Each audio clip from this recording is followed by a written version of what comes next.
سورہ مبارکہ انعام کی مبارکہ 162 کو کل بھی تلاوت کیا تھا، آج بھی سرنامہ کلام قرار دیتے ہیں۔ خدا فرما رہا ہے اِنَّا صَلَاتِي و نُسُكِي و مَحْيَايَ و مَمَاتِي لِلَّهِ رَبِّ الْعَالَمِينَ۔ یہ مخاطب رسول اللہ صلی اللہ علیہ وآلہ وسلم کو کیا جا رہا ہے، کیونکہ اللہ کا جو قرآن پاک ہے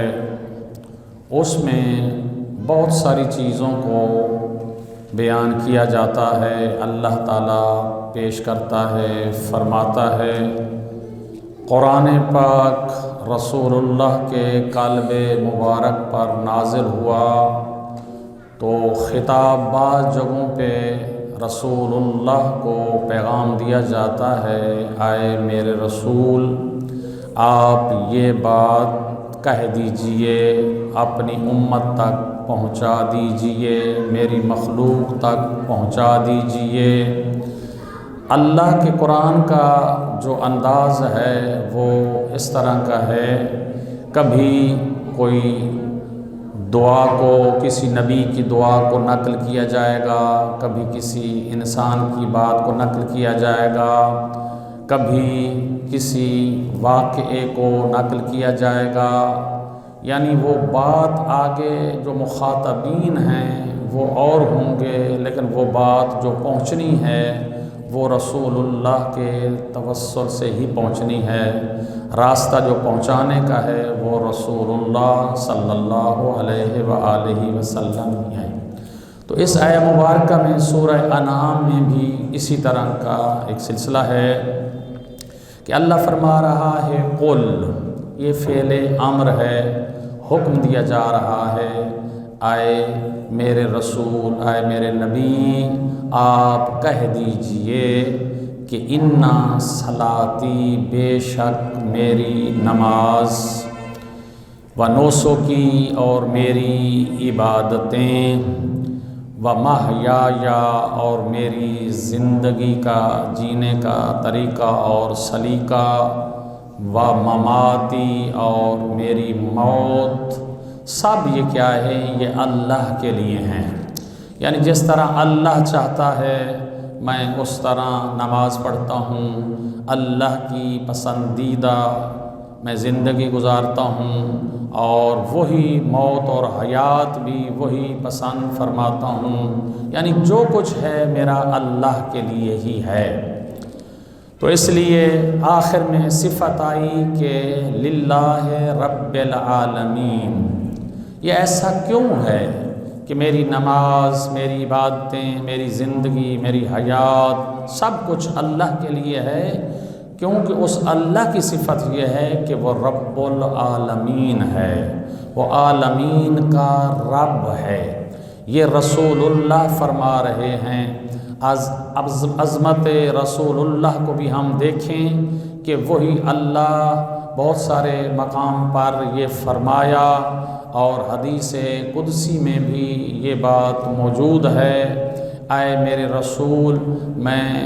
تجھے نہ پیدا کرتا تو کائنات کی کوئی چیز ہی پیدا نہ کرتا، میں نے آپ کے لیے جو ہے یہ سب کچھ جو ہے خالق فرمایا ہے۔ حدیث قدسی میں تو یوں بھی فرمایا کہ میں ایک چھپا ہوا خزانہ تھا، میں نے چاہا کہ میں پہچانا جاؤں اور میری پہچان ہو، میری مخلوق کو بتایا جائے میں خدا ہوں، تو اس لیے آپ کو خالق فرمایا کہ آپ میری ان لوگوں کو یعنی میری مخلوق کو آپ معرفت دلائیں۔ تو یہاں بھی اللہ تعالیٰ کی آخری یہ صفت جو آئی ہے کہ رب العالمین، خدا وہ ہے جو عالمین کا رب ہے۔ اب عالمین میں بہت کچھ ہے، بس ہم یہی صفت ہی بیان کر کے آگے کی طرف جانا چاہتے ہیں۔ ہمارا موضوع جو ہے وہ ہے اخلاص، یعنی ہر کام جو کیا جائے اللہ کی رضایت کے لیے کیا جائے، اللہ کی مرضی کے لیے کیا جائے، اللہ کو راضی کرنے کے لیے کیا جائے، کہ اللہ کو راضی کرنا ہی کامیابی ہے۔ اس لیے اسی بات کو مد نظر رکھتے ہوئے امام حسین علیہ السلام نے بھی دعائے عرفہ میں ایک جملہ جو ہے فرمایا، آئے میرے اللہ، آئے میرے رب، جس نے تجھے پا لیا اس نے سب کچھ پا لیا، جس نے سب کچھ پا لیا لیکن تجھے کھو دیا تو اس نے کچھ بھی نہ پایا۔ لہٰذا کامیابی کیا ہے؟ وہ رضایت خدا ہے، اللہ کی رضایت ہی کامیابی ہے، اللہ کی مرضی ہی کامیابی ہے۔ جب اللہ کی مرضی اور رضایت انسان کو مل جائے، حاصل ہو جائے، پھر کوئی دوسرا راضی ہو یا نہ ہو کسی کی پرواہ نہیں کی جاتی۔ تو اس لیے آئے مبارکہ بھی رسول اللہ کی زبانی ہم تک یہی پیغام پہنچایا جا رہا ہے کہ جو کام کرو اللہ کے لیے کرو، اس لیے کہ وہ ہمیشہ سے ہے اور ہمیشہ رہے گا۔ اس لیے جب ہم اس کے لیے کریں گے تو یہ ہمارے عمل کو جو ہے وہ دوام ملے گا، ہمارے اس عمل کو جو ہے ایک دائمی جو ہے شکل جو ہے وہ ملے گی، اس لیے کہ وہ جزا اور سزا کا مالک وہی ہے۔ جب اس کو راضی کرنے کے لیے اس کی خاطر کریں گے تو ہم کامیاب ہوں گے۔ اگر کوئی ہمارا مطمع نظر کچھ اور ہوگا تو جس کے لیے کریں گے تو اللہ تو علیم بذات الصدور ہے، دلوں کے رازوں کو بہتر جانتا ہے، اس کو تو بتانے کی ضرورت نہیں پڑتی۔ ہو سکتا ہے لوگوں سے ہم باتیں چھپا لیں، ہماری مقصد دل کچھ کہہ رہا ہو، ہماری زبان جو ہے کچھ اور کہہ رہی ہو، لیکن یہ خدا کی بارگاہ میں ایسا نہیں ہے۔ وہ تو سب کچھ جو ہے جانتا ہے، وہ تو ہمارے ارادوں کا مالک ہے، وہ تو ہمارے خیالوں کا مالک ہے، وہ تو عقل کل ہے۔ جو کچھ بھی ہم سوچتے ہیں، سوچنے سے پہلے بھی وہ جانتا ہے میرا بندہ کیا کہنا چاہتا ہے، کیا کہہ رہا ہے، اس کا ارادہ کیا ہے، اس کی نیت کیا ہے، تو وہ سب کو اس سے آگاہ ہے۔ تو اس لیے ہمارا ہر کام جو ہے وہ اللہ کے لیے جو ہے ہونا چاہیے۔ لیکن انسان کے اس معاشرے میں جب رہتا ہے تو بہت سارے تعلقات ہوتے ہیں، انسان کے اس معاشرے سے بھی ایک رابطہ ہوتا ہے، کیونکہ اس نے اس معاشرے میں رہنا ہے اور مختلف اشیاء سے بھی اس کا رابطہ ہوتا ہے۔ لیکن وہی اللہ ہمارے لیے ایک حد مقرر کرتا ہے کہ آپ نے کس کے ساتھ کس طرح کا تعلق رکھنا ہے، اور آپ کا جو ہے اپنے بچوں کے ساتھ تعلق کیسے ہونا چاہیے، والدین کے ساتھ تعلق کیسے ہونا چاہیے، ہمسایوں کے ساتھ تعلق کیسے ہونا چاہیے، اور آپ کا جو ہے حتیٰ کہ آپ کے گھر میں اگر جانور ہیں تو ان کے ساتھ آپ کا تعلق کیسے ہونا چاہیے۔ اسی طرح کے سب کچھ جو ہیں اللہ نے ایک حدیں جو ہیں وہ بیان کر دی ہیں، ہم نے ان حدوں میں رہ کر جو ہے زندگی جو ہے وہ گزارنی ہے اور ہمارے لیے ضروری ہے۔ تو اسی مطلب بیان کرتے ہوئے امیر المؤمنین علی بن ابی طالب علیہ السلام نے بھی کل مولا کے 2 فرمان پڑھے تھے، آج یہ مولا کا یہ تیسرا جو ہے فرمان ہے۔ حضرت نے اخلاص کے بارے میں یہی فرمایا، الاخلاص عبادت، اور عبادت کیا ہے؟ المقربین، یعنی اخلاص جو ہے وہ عبادت ہے، وہ میلاک اور معیار ہے کیا؟ یعنی یہ مقربین والا، یعنی الاخلاص عبادت المقربین، فرمایا اخلاص جو ہے وہ مقربین کی عبادت ہے۔ لہٰذا ہر انسان جو ہے خواہش یہی ہے کہ وہ تقرب چاہتا ہے، وہ اللہ کی رضایت حاصل کرنا چاہتا ہے، تو لہٰذا اس کا ہر عمل جو ہے وہ اسی طرح اللہ کے لیے ہی ہونا چاہیے، اور مطمع نظر جو ہے وہ اللہ ہی ہونا چاہیے۔ تو بس اس لیے ہم جو بھی کام انجام دیں تو ہمارا جو ہے